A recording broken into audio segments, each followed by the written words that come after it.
Catherine Bernardo at Daniel Padilla showed a united front at the Asia Artist 2023 despite their much talked about breakup.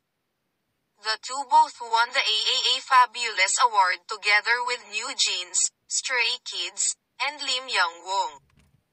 The two were seen standing next to each other while waiting on the left side of the stage to receive their trophies. They were all smiles as they faced the massive audience at the 55,000-seaters Philippines Araneta. Catherine Bernardo at Daniel Padilla had no trouble making eye contact and even appeared to be cheering for each other as they took turns in accepting their awards.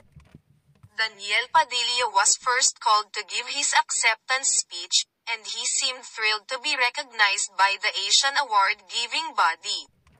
Looking dapper in his black suit, Daniel Padilla exclaimed, "Magandang gabi po sa inyong lahat, anyang."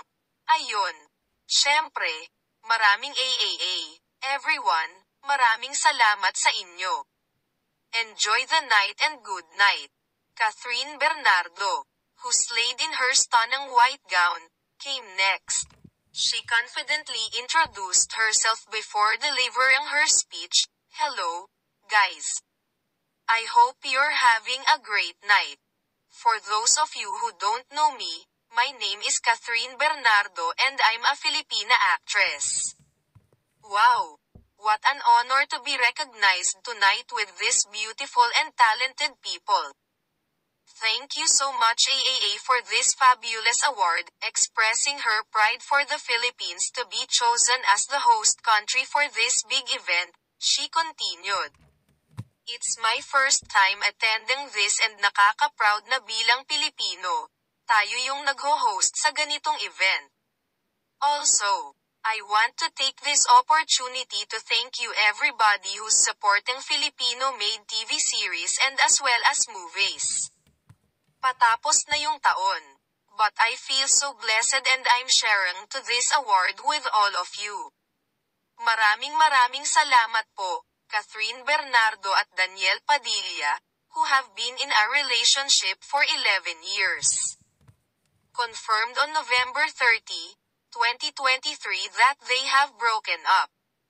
They are a much-loved love team in the country for 12 years. Speculations are rife that the two broke up due to an alleged third party, but neither of them have spoken about the reason of their split. Just last night, December 13, the two made headlines for showing professionalism as they shared the stage for a production number for ABS-CBN Christmas Special 2023. It was their first public appearance since their breakup.